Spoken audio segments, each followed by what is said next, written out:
মাত্র ১২ কিলোমিটার রাস্তায় ঝুঁকিপূর্ণ বাঁক ৮৪টি, সাথে রয়েছে বড় বড় গর্ত ও খানাখন্দ।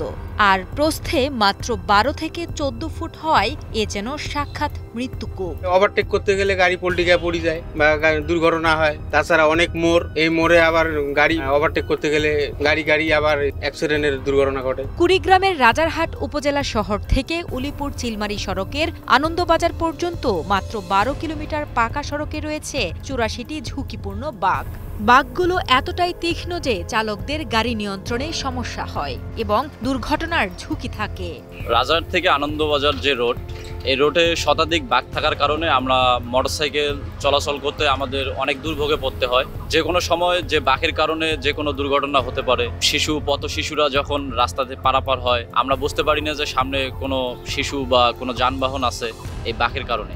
একে তো কিছু দূর পরপর বড় বড় বাঁক, তার উপর ভাঙা সরু রাস্তা, সব মিলিয়ে মাত্র ১২ কিলোমিটার পথ পাড়ি দিতে সময় লাগে ১ ঘন্টা বা তারও বেশি।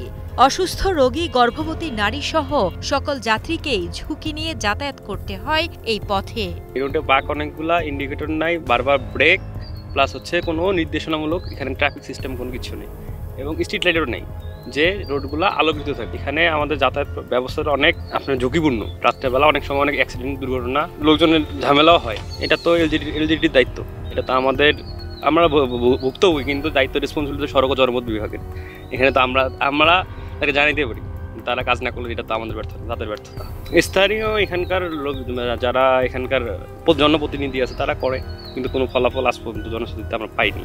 আমরা কতদিন থেকে শুনি যে এই রাস্তা টেন্ডার হয়েছে, রাস্তা সোজা হবে, বিভিন্ন শুনি, কিন্তু কোনো কাজ নেই। আজকে আমরা প্রায় ৪-৫ বছর থেকে যে এই রাস্তাটা ভাঙাচুরা অবস্থায় চলাফেরা করতেছি। আমাদের এইখানে উপজেলা চেয়ারম্যান, মেম্বার, জেলা পরিষদের চেয়ারম্যান কেউ কিচ্ছু করে না, তারা ভোট নিয়ে বাড়ির যায় বসে থাকে।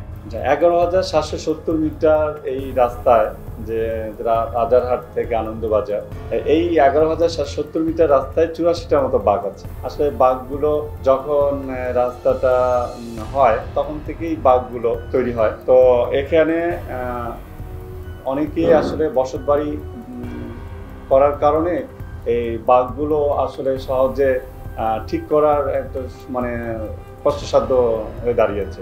আমরা যে প্রাকলনটি, আমরা তো এক্সিস্টিং যেভাবে রাস্তাটা আমাদের ১১,৭৭০ মিটার যে রাস্তাটা আছে, এখানে আমরা যে এস্টিমেটটা করেছি, আমরা যথেষ্ট ট্রাফিক সাইনের প্রভিশনগুলো আমরা রেখেছি, যাতে এখানে দুর্ঘটনা অ্যাভয়েড করার জন্য সমস্ত আমরা ফ্যাসিলিটি আমরা এস্টিমেটে অন্তর্ভুক্ত করেছি আর কি।